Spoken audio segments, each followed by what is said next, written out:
So now let's actually go through some code that will illustrate what we've been talking about for the last 2 lectures. And that's going to be the idea of a perceptron and normalization and how they go together to create the baseline of an AI or machine learning prompt.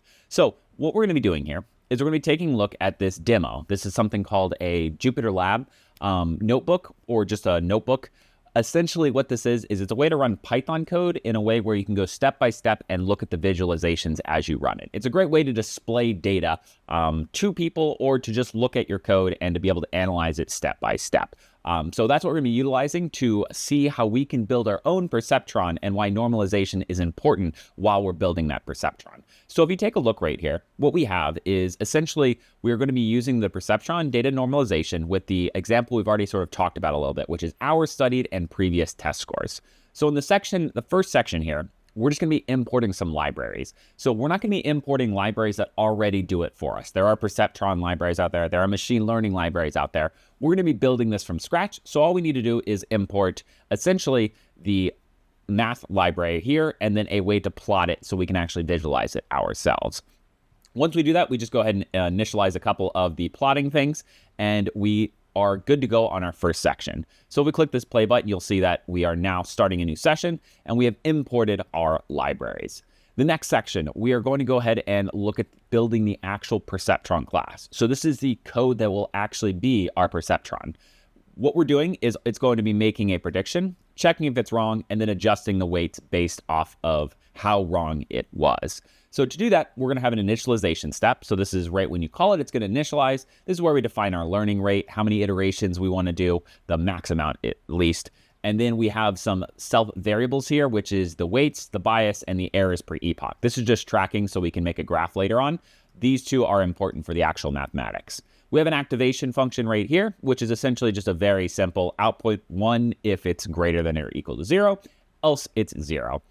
This can get more complex as you use different models, but for this, it is a very simple activation function. Prediction function, this is essentially making that prediction. So we're going to check the prediction and see how accurate it is. And then finally, the fit is the main core of this code here.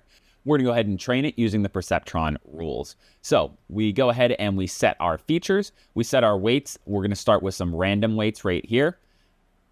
We begin with our bias at 0. And of course, there's no data because we don't have any errors yet. So our tracking is set to an empty object. We now run through our training loop. So for this, we go through basically how many epochs are in the range. So this is the maximum amount of epochs allowed. If we put it 100, it'll run through 100. 1,000 will run through 1,000. 1, it'll only do it a single time. But we do have a breaking clause down here, meaning that if we end up with no errors, it'll break early. So if we figure it out in 2 epochs or 100 or 15, as long as it's beneath that max, it'll break out and it'll say, we figured it out, it's now perfect. We're going to run through our predictions here, our X and Y values. We're going to have the prediction set, and then we're going to check to see how far off is our value from the prediction. If it's perfect, this error is going to equal 0. If it's not perfect, this error is going to equal some number. And that's what we check right here. Does the error equal some number? Because if it does, that means we were wrong, and now we need to readjust. So we go ahead and we readjust by going to our weights. We're going to plus minus that learning rate. Remember how we talked about like a really large learning rate, it kind of jump really fast, and a really small one might take more epochs. So that's why this is customizable. But we're going to adjust it by that times how far we are off times the values. We then will also adjust our bias, which is going to move that line left and right a bit. Instead of like sort of moving it like this, it'll just adjust where's our entire bias for the model. So once we've readjusted those, we're going to then append how many errors were on this. Since there were actual errors, this is not going to do anything. Then we're going to restart our next epoch. So now we're going to be at epoch 2, run through the predictions, see how close we were, adjust, epoch 3, epoch 4. And then if at any point it's perfect, we're going to go ahead and print, hey, we converged on this epoch.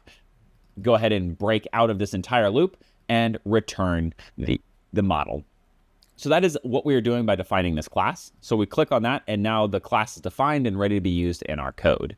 The next section is the normalization. So we have data coming in, but it's not normalized. So it will basically skew our data, and we're going to see that really plainly here in a second. But we just need to create some very simple functions, and that's basically just a min-max function to take everything and put it into a 0 to 1, and then a z-score, which we can then sort of put it into bounds if we need to. Essentially 1 standard deviation, 2 standard, and 3 standard deviation. You don't need to understand it at this current second, but understand that both of these are just normalization functions that we're going to utilize.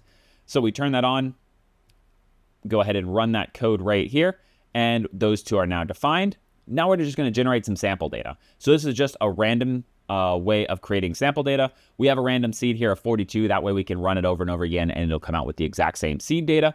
But we can also change this, and every time we change this seed value, it will come out with different results.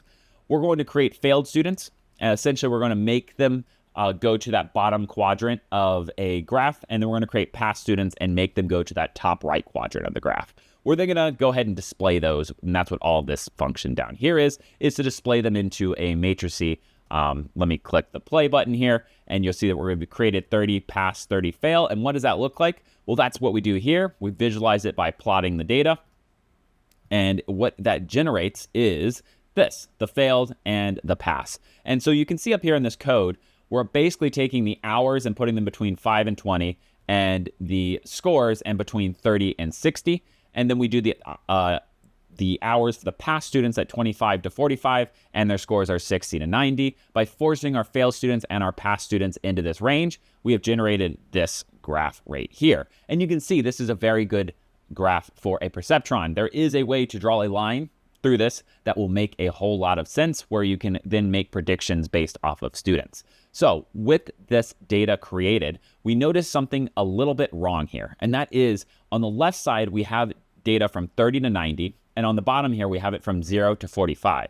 Well, if you don't normalize this data, that will basically mean that the test scores are double the weight of our hours studied, because that number of 90 is double that top number of 45. With no way of adjusting that, the math will not work out. It'll just look at it and be like, well, this number is bigger, so obviously it has more sway, or obviously it'll pull it more in one direction. So that's why we need to do a little bit of normalization here. So we go ahead and we take our data, we run it through, and we just see that we have a feature of 0 to 1 on each of the hours and score. That's going to now push everything onto the same scale. And then when we go ahead and run that through and visualize it, we can see the raw data and the normalized data. Now, look, the shapes are exactly the same. The distance is exactly the same. Everything is the same. The only difference here is that these values now are exactly 1 to 1. So we have 0 to 1 on the left, 0 to 1 on the right. We have not changed or manipulated or, done something a little skeevy here with the data. All we've done is make it so that when we run it through mathematical equations, it makes a lot more sense. And now they won't have that double weighting. They'll actually be able to be trained really, really simply. We can take a quick look about what happens when we do it without normalization. So we're going to go ahead and just put that raw data in. We're going to throw it into that Perceptron class. Our learning rate is a very low 0.1, and we're going to go ahead and say a max iteration of 100.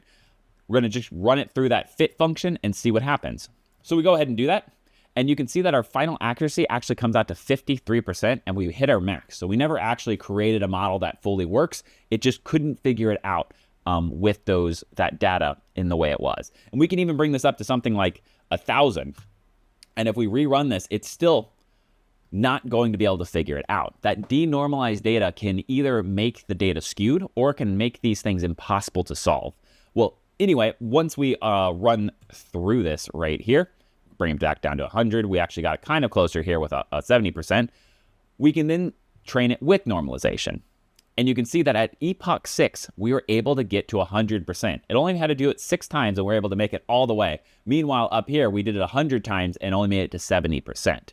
We can compare these results now. So this is, again, just some basic plotting stuff to visualize it.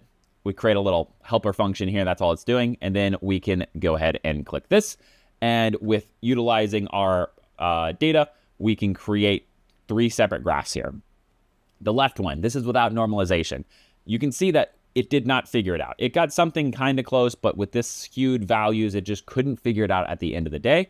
And it created a line that is pretty inaccurate. It's essentially saying that if you study, maybe 7 hours and you get a 35, that you passed. It doesn't make any sense at all. So that is pretty much a complete and total failure on this model's part. Now, with normalization, we get 100% accuracy, and this makes a lot of sense right here.